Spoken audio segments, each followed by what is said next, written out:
Bilang pasasalamat sa walang patumanggang suporta ng mga Pinoy, inalayan muna ng ating mga Game Boys ang mga kababayan natin ng isang linggong puno ng palaro, pakikisalamuha at papremyo. Ginanap ang Annual All-Star Week sa Cebu City sa kalagitnaan ng Agosto 2004. Hindi lamang isang engrandeng All-Star Game ang ginanap, ngunit naglinya rin ang sandamakmak na side events.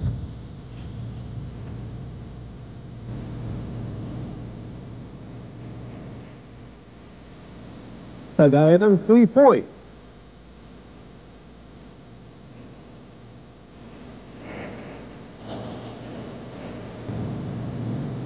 slam dunk competitions,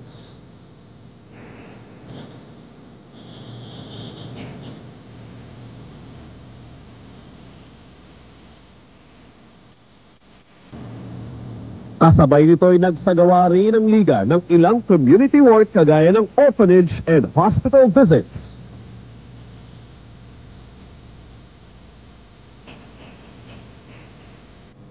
Campus tours, coastal cleanup, anti-drug campaign, at isang fundraising party.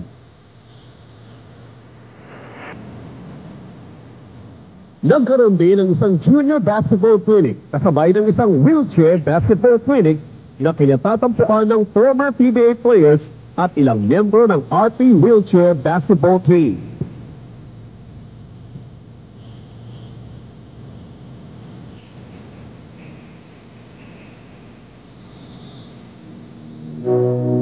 Ngunit siyempre, ang highlight ng linggong yun ay ang banggaan ng North and South squads.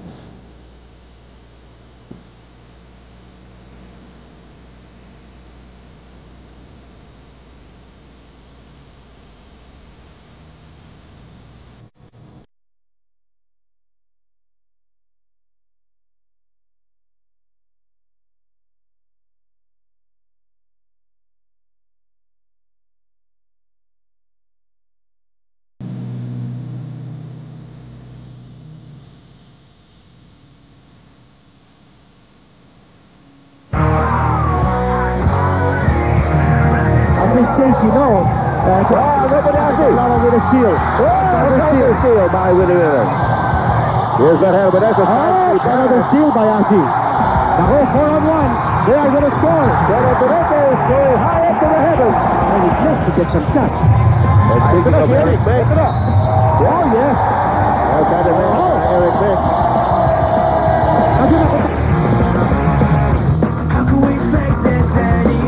Git-gita ng digmaan sa court, ngunit sa huli, nasiyahan ng lubusan ang mga Cebuano sa ginawang All-Star Week.